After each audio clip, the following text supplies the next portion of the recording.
Hi all everyone எல்லாரும் எப்படி இருக்கீங்க? நம்ம இன்னைக்கு தோப்புக்கு வந்திருக்கோம். இங்கே எல்லா வேலையும் முடிஞ்சிருச்சு. அறுவடை வேலை எல்லாமே முடிஞ்சதுக்கப்புறம் தான் ஹஸ்பண்ட் கூட்டிகிட்டு இருந்தாங்க. அவங்க கொஞ்சம் வேலையெல்லாம் பார்த்துட்டு இருந்தாங்க. மாடெல்லாம் ஊத்து கட்டி, அதுக்கு தண்ணி கிண்ணி எல்லாமே வச்சுட்டு எல்லா வேலையும் பார்த்துட்டு இருந்தாங்க. நாங்கள் வேலை பார்க்குறத உட்காந்து வேடிக்கை பார்த்துக்கிட்டு இருந்தோம்.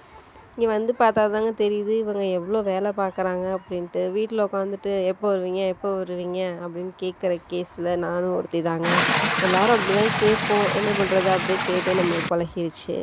நெல்லிக்காய் அவ்வளோ நெல்லிக்காய் இருந்துச்சுங்க. பார்க்குறப்ப டெம்ப்டாகி எச்சி ஊறிடுச்சு. வேறு லெவல் டேஸ்ட்டு. பிஞ்சாக தான் இருந்துச்சு, இருந்தாலும் நான் பறித்து சாப்பிட்டேன். இதெல்லாம் ஊறுகாய் போட்டு சாப்பிட்டா அவ்வளோ டேஸ்ட்டாக இருக்குங்க. நல்லா குளிச்சுட்டு தண்ணியில் உட்காந்து ஜாலியாக குளிச்சுட்டு அப்படியே வீட்டிலேருந்து இட்லி மீன் குழம்பு கொண்டு வந்து சாப்பிட்டோம் பாருங்க. ஐயோ வேறு லெவல் டேஸ்ட்டுங்க. மிச்சம் இருக்க வேஸ்ட்டெல்லாம் வேஸ்ட் பண்ணக்கூடாதுன்னு சொல்லிட்டு எடுத்துகிட்டு போய் நம்ம ரோசி குட்டி கொடுத்தாச்சு. அவன் மம்மும் சாப்பிட்டான். ரோசி சாரி குட்டி இல்லை பாய்.